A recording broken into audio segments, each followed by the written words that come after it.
बिस्मिल्लाहिर्रहमानिर्रहीम। अस्सलाम वालेकुम everyone, welcome to my channel biology basics with SM. Start करेंगे हमारा आज का topic which is again the vegetative propagation. In fact vegetative propagation का कंटिन्यूएशन ही है। वेजिटेटिव प्रोपिगेशन में अपनी लास्ट वीडियो में हमने एक्सप्लेनेशन देख ली थी कि क्या होती है वेजिटेटिव रिप्रोडक्शन या वेजिटेटिव प्रोपिगेशन।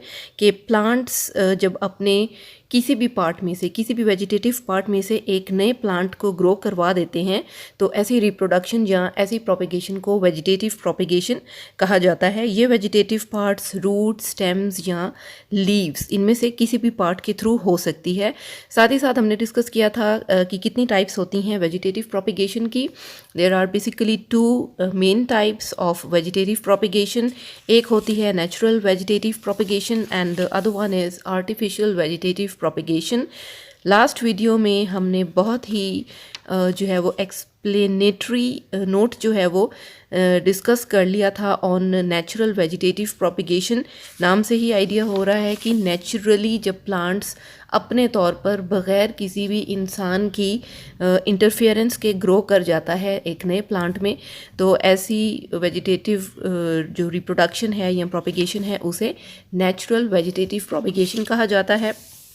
आज लेकिन हम सिर्फ डिस्कस करेंगे about the artificial vegetative propagation. Well, artificial vegetative propagation नाम से आप आइडिया लगा सकते हैं कि इसमें आर्टिफिशियली काम होगा। और आर्टिफिशियली काम होने का क्या मतलब है कि इसमें जो ह्यूमन बींग्स हैं, जो इंसान है, वो ख़ुद से कोई रोल प्ले करेगा जिसके नतीजे में एक प्लांट से दूसरा प्लांट और दूसरे प्लांट से तीसरा, चौथा, पांचवा एंड सो ऑन जो है वो डिफरेंट प्लांट जो है ग्रो कर लिए जाएंगे। ज़्यादातर ये गार्डनर्स और फार्मर्स इस मेथड को यूज़ करते हैं। और क्यों इस मेथड को यूज़ किया जाता है? ताकि प्लांट्स का जो स्टॉक है या प्लांट्स की जो अमाउंट है वो थोड़े टाइम में बहुत ज़्यादा प्लांट्स ग्रो करवाए जा सकें और अच्छी क्वालिटी के प्लांट्स, अच्छी नस्ल के प्लांट्स ग्रो करवाए जा सकें। ठीक है, अब इसमें भी फर्दर जो है वो टू बेसिक टाइप्स हैं आर्टिफिशियली किसी भी प्लांट को जो है ना ग्रो करवाने की, जिसमें एक टाइप आ जाती है कटिंग की and the other one is of grafting. आज हमने इन्हीं दोनों को डिटेल से देख लेना है कि कटिंग किस तरह से की जाती है प्लांट्स की, कैसे प्लांट्स को इसके थ्रू ग्रो करवाया जाता है और ग्राफ्टिंग में क्या किया जाता है। So first let's discuss about the cuttings. Cutting में नाम से आइडिया हो जाता है। देखिए, बहुत सी चीज़ों का बायोलॉजी में जो है ना वो नाम से ही आइडिया हो जाता है। कटिंग में क्या होगा? सिंपल सी बात है, कटिंग में एक प्लांट है, पेरेंट प्लांट बॉडी है, उसकी बॉडी को किसी भी पार्ट से कट कर दिया गया है और जिस पार्ट को कट किया गया है उसको फर्दर आगे फिर से कहीं सॉइल में, सैंड में दबा दिया गया है ताकि वो जो है ना आगे ग्रो कर जाए एक और नए प्लांट में। फिर उस प्लांट को जैसे ही ग्रो करवाया जाएगा उस प्लांट में से भी मज़ीद कटिंग्स कर ली जाएंगी और उन प्लांट्स को भी ग्रो करवा दिया जाएगा। थोड़ा सा अगर हम इसको डिटेल से देखें तो किसी भी हम सपोज़ करें हमने एक प्लांट लिया, वो हमारा बन गया पेरेंट प्लांट। पेरेंट प्लांट के हम स्टेम्स को या रूट्स को कहीं से भी कट कर लेंगे, लेकिन एक बात का ख्याल रखना है कि ये जो हमने पोर्शन कट किया है इसमें मेरिस्टेमेटिक रीजन्स मौजूद हों। Now what are meristematic regions? Meristem cells या मेरिस्टेमेटिक सेल्स जो हैं इनका जो ताल्लुक़ है, इनका जो रिलेशन है वो प्लांट की ग्रोथ से है। मेरिस्टेमेटिक रीजन की जब बात की जाए तो आप समझ जाएं कि सेल डिवीज़न जिन एरियाज़ में हो सकती है, प्लांट के जिस पार्ट में हो सकती है, ये उस रीजन की बात हो रही है। तो बेसिकली मेरिस्टेमेटिक रीजन में ऐसे सेल्स मौजूद हैं जो कि मुसलसल बड़ी तेज़ी के साथ सेल डिवीज़न करके जो है वो प्लांट की ग्रोथ में इजाफा कर देते हैं। ठीक है, so this is basically the continuously growing region of the plant. तो मेरिस्टेमेटिक रीजन होना चाहिए प्लांट में जहाँ से भी आप उसको कट कर रहे हैं। कट करने के बाद अब जिस पार्ट को आपने कट किया है उसको आपने, जैसे कि यहाँ डायग्राम में भी आप देख सकते हैं, एक सूटेबल कंडीशन के अंदर, सॉइल में, सूटेबल न्यूट्रिएंट्स में, सूटेबल वाटर और सनलाइट उसको मिलनी चाहिए। तो ऐसे सॉइल में आपने उसको दबा देना है। उसके बाद जब कुछ टाइम गुजरेगा, कुछ प्लांट्स 1 दिन लेंगे, कुछ 2 दिन लेंगे, कुछ 10 दिन लेंगे, कुछ 1 हफ्ता लेंगे। तो जो भी प्लांट की अपनी एक रिक्वायरमेंट होगी ग्रोथ की, वो उस रिक्वायरमेंट को पूरा कर लेने के बाद आहिस्ता आहिस्ता उसमें नीचे की तरफ फ्रूट्स ग्रो करना शुरू हो जाएंगी और ऊपर की तरफ शूट्स ग्रो करना शुरू कर देंगी। अब ये जहन में रखनी है आपने बात कि ये जो न्यू प्लांट अब डिवेलप होगा, ये बिल्कुल अपने पेरेंट प्लांट बॉडी जैसा ही होगा। It will be completely identical to its parent plant, जो भी नया ग्रो करने वाला प्लांट है, ठीक है। क्योंकि ये कटिंग है, इसके मेरिस्टेमेटिक रीजन है और इसने उसी तरह से माइटोटिक डिवीजन करके मुसलसल सेल्स बनाकर ग्रो करते चले जाना है। तो इसमें ज़रा सी भी कोई चेंज नहीं होगी। A to Z या A to B किसी किस्म की इसमें कोई चेंज नज़र नहीं आएगी। जैसा पेरेंट प्लांट बॉडी था बिल्कुल वैसे का वैसा ही ये जो नया बनने वाला प्लांट है वो होगा। एग्जाम्पल्स अगर इसमें आप देखें तो इसमें रोज़ेज़ हैं, बहुत सारी रोज़ेज़ की वेराइटीज़ अगर आप देखें डिफरेंट कलर्स में रोज़ेज़ मौजूद हैं। आप एक कलर के रोज़ को जितना मर्ज़ी कम टाइम में जितना मर्ज़ी ज़्यादा ग्रो करवाते जाएं by the process of this artificial cuttings, ठीक है। इसमें फिर आईवी के प्लांट्स आ जाते हैं, इसमें ग्रेप वाइन्स की जो है वो प्लांट्स आ जाते हैं। ग्रेप वाइन मीन जो अंगूर की बेलें हैं वो इसमें आ जाती हैं। साथ ही साथ इसमें शुगर केन की एग्जांपल बहुत ही हाईलाइटेड है। बहुत ज़्यादा जो है ना शुगर केन को यानी कि गन्ने को इस प्रोसेस के थ्रू कम टाइम में ग्रो करवा लिया जाता है।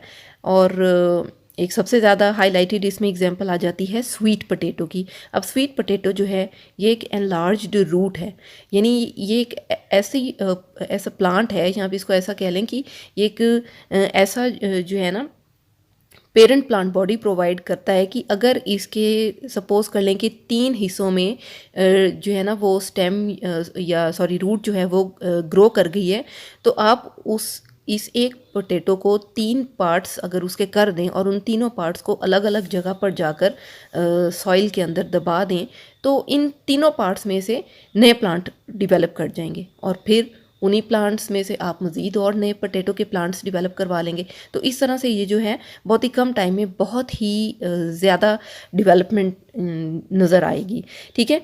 ये तो हो गई बात कटिंग्स की। इसके बाद आ जाते हैं ग्राफ्टिंग के ऊपर। ना व्हाट इज़ ग्राफ्टिंग? ग्राफ्ट करना, हिस्सा जोड़ देना किसी एक चीज़ का किसी दूसरी चीज़ में। लेकिन यहाँ पे क्योंकि बात प्लांट की हो रही है तो प्लांट ही को डिस्कस करेंगे कि आम तौर पे इसमें क्या किया जाता है कि जो भी हमें प्लांट बॉडी रिक्वायर होती है उसमें हम 2 तरह की जो है ना बॉडीज़ को ले लेते हैं। एक तो हमारे पास आ जाएगी पेरेंट प्लांट बॉडी और दूसरी हमारे पास आ जाएगी वो प्लांट बॉडी जिसकी हमने कैरेक्टरिस्टिक्स लेनी है।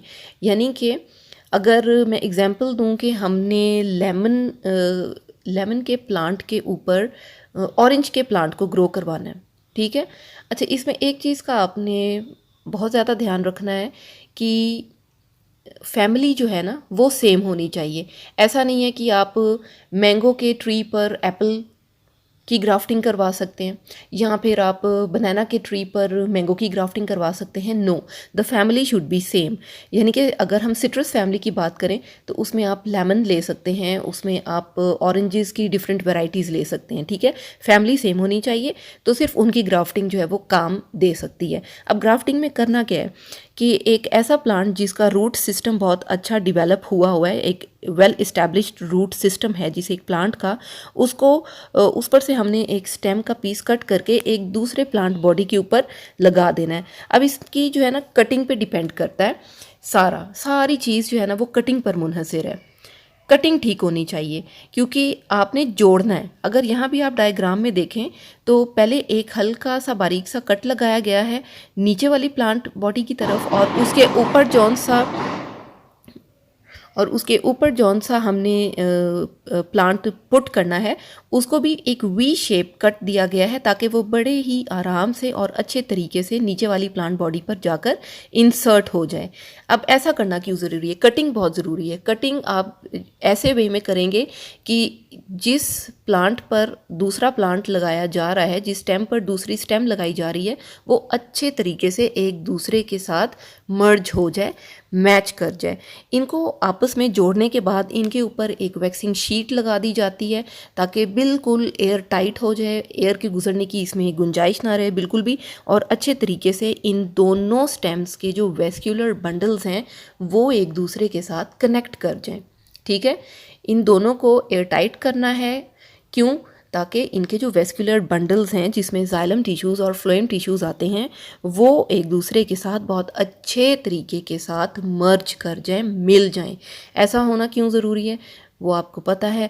जाइलम एंड फ्लोएम टिश्यूज़ के आपने फंक्शंस पढ़े हुए हैं, क्योंकि ये वाटर एंड मिनरल्स की कंडक्शन करेंगे जो है वो रूट से लेके स्टेम और फिर ऊपर लीव्स तक, तो इसीलिए इनका एक दूसरे के साथ अच्छे तरीके से मर्ज करना बहुत ज़रूरी है। अब जैसे ही as soon as these vascular bundles are connected in a good way, तो वैसे वैसे ये जो स्टेम का पीस है ये आहिस्ता आहिस्ता ग्रो करना शुरू कर देगा। अब इसमें इसी तरह से इसी एग्जांपल को अगर आप लेकर चलें तो जो नीचे की तरफ फ्रूट बनेगा, सपोज कर लें कि वो लेमन बनेगा, और जो ऊपर की तरफ आपने स्टेम का नया पीस ग्राफ्ट किया था उसकी वजह से ऊपर की तरफ कौन सा फ्रूट बनता चला जाएगा, सपोज कर लें कि वो ऑरेंज की कोई सी भी वेराइटी बनती चली जाएगी। तो इस तरह से एक ही टाइम में आप एक ही प्लांट के ऊपर 2 डिफरेंट वेराइटीज़ ऑफ फ्रूट्स ले सकते हैं, but make sure they should be of the same family.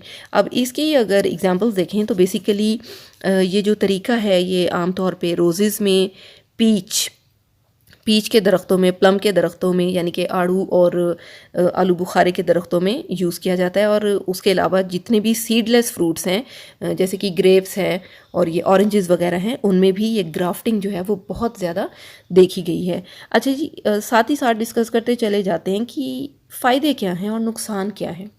क्या कोई फ़ायदे और नुकसान हो सकते हैं? ये जो हमने 2 अभी आर्टिफिशियल वेजिटेटिव प्रोपिगेशन के मेथड्स डिस्कस किए हैं, तो यस, जहाँ पे गुड जो है वो गुड्स हैं वहाँ पर बैड्स भी हैं। एडवांटेजेस क्या हैं, फ़ायदे क्या हो सकते हैं? देखिए जी, पहला फ़ायदा तो आर्टिफिशियल वेजिटेटिव प्रोपिगेशन का ये कि इसे जितने भी ऑफस्प्रिंग्स, जितनी भी नई नस्लें प्रोड्यूस हो रही हैं वो सारी की सारी टोटली जो है ना वो अपने पेरेंट प्लांट जैसी हैं। They are completely genetically identical to their parent plant. अब इससे क्या मतलब है? इससे देखें भी फ़ायदा ही है ना कि अगर एक प्लांट बॉडी आप देख रहे हैं कि वो बहुत अच्छा, बहुत मीठा फ्रूट दे रही है, बहुत बड़ा फ्रूट दे रही है और बहुत ज़्यादा और हेल्दी फ्रूट दे रही है, तो आप क्यों नहीं चाहेंगे कि उसी की तरह के और बहुत सारे पौधे बनते चले जाएं ताकि उनमें से और बहुत ज़्यादा हेल्दी और जूसी और फ्लैशी फ्रूट्स आपको मिलें। सो फ़ायदा तो है। अच्छा, इसके अलावा अगर हम इसमें देखें तो इसमें हमें इंतज़ार नहीं करना पड़ेगा जी पॉलिनेशन का। जैसे जब हमने पिछली वीडियो में सेक्सुअल रिप्रोडक्शन में डिस्कस किया कि जब तक जो है ना वो फ्लावर ग्रो नहीं करेगा, इंसेक्ट आएगा नहीं, पॉलिनेशन होगी नहीं, तो तब तक तो मतलब आगे फर्दर प्लांट डेवलप कर ही नहीं सकता। तो यहाँ पे हमें पॉलिनेशन का वेट करने की ज़रूरत नहीं है। जैसे ही एक प्लांट ग्रो किया है, आप फौरी तौर पे उसको कटिंग करके या ग्राफ्टिंग करके बड़े आराम से जो है वो बिल्कुल उसकी तरह के अच्छे अच्छे जो है ना फ़ायदों वाले नए प्लांट्स बना सकते हैं। तो साथ ही साथ इसमें जो है वो एक छोटे अमाउंट पर मतलब एक छोटे टाइम में बहुत बड़ी बड़ी आप फसलें जो हैं वो तैयार कर सकते हैं। ठीक है, और फिर इसमें ये कि बहुत से ऐसे प्लांट्स हैं जो कि अनफेवरेबल कंडीशंस को भी बड़ी आराम से फेस करके तो नए प्लांट बॉडी में डेवलप कर जाते हैं। और आम तौर पे जितनी भी सीडलेस फ्रूट्स हैं उन सब को जो है ना प्रोड्यूस करने के लिए यही तरीक़ाकार जो है वो इस्तेमाल किया जाता है, यानी कि आर्टिफिशियल वेजिटेटिव प्रोपिगेशन का।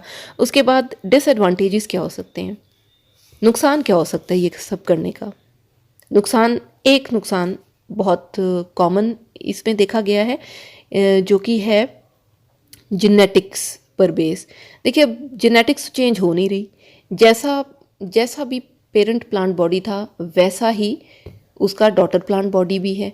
यानी कि अगर parent plant body less immune है किसी भी डिज़ीज़ की तरफ, ठीक है, उसमें उतनी जो है ना कुव्वत मुदाफ़ियत नहीं है किसी भी डिज़ीज़ के लिए या किसी भी बीमारी के लिए लड़ने की, तो ज़ाहिर है उससे बनने वाले आगे जितने भी प्लांट्स हैं वो भी बेचारे इसी तरह के वीक होंगे। वो भी अगर किसी बीमारी के अटैक में आ जाएं तो सिर्फ एक प्लांट उस बीमारी की जद में नहीं आएगा। इट मीन्स कि पूरे का पूरा वो पूरी की पूरी जो फसल है, जो सारी की सारी क्रॉप है, वो जो पूरी तरह जो है ना वो किसी भी डिज़ीज़ की जद में आ सकती है। तो ये जो है ना ये जेनेटिक वेरिएशंस फिर ऐसे प्लांट्स में नहीं होती, क्योंकि इनके अंदर जो है वो वेरिएशन करने का कोई टाइम ही नहीं दिया जाता प्लांट को। बस जैसा पेरेंट प्लांट बॉडी था वैसे ही आगे जो है वो उसका डॉटर प्लांट बॉडी भी बन जाता है। सो थोड़ा सा ये इसमें डिसएडवांटेज है।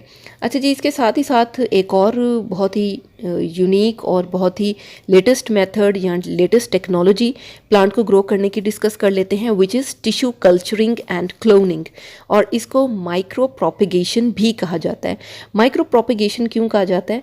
क्योंकि ये बहुत ही माइक्रो लेवल पर जाकर होती है, बहुत ही माइक्रोस्कोपिक लेवल पर जाकर होती है। पीछे अभी ये जो हमने दो स्टेप्स डिस्कस किए थे कटिंग के और ग्राफ्टिंग के, इसमें हम प्लांट के किसी न किसी पार्ट को यूज़ कर रहे थे, स्टेम को यूज़ कर रहे थे या रूट्स को यूज़ कर रहे थे।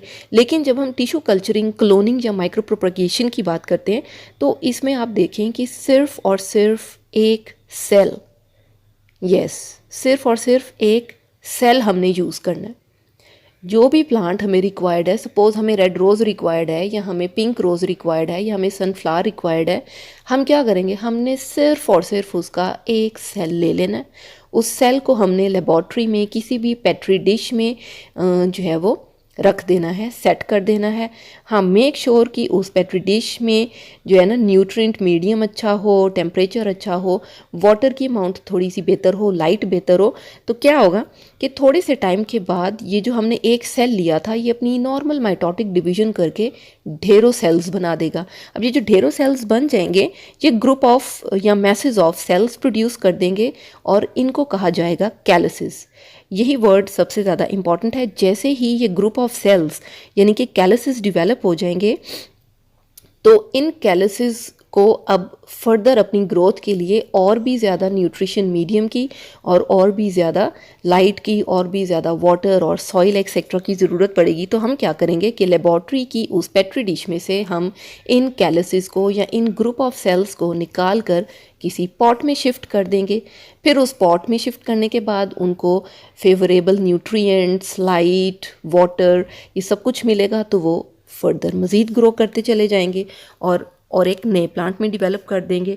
और जैसे जैसे इनकी ज़रूरत बढ़ती रहेगी वैसे वैसे हम इनको पॉट में से निकाल के फील्ड के अंदर शिफ्ट कर देंगे। ठीक है, so this was that how the artificial vegetative propagation occurs. I hope that the video was useful for you. अगर ऐसा है तो वीडियो को लाइक कर दें, शेयर कर दें और चैनल को सब्सक्राइब कर दें। Till my next video, take care, stay safe, stay healthy. Allah Hafiz.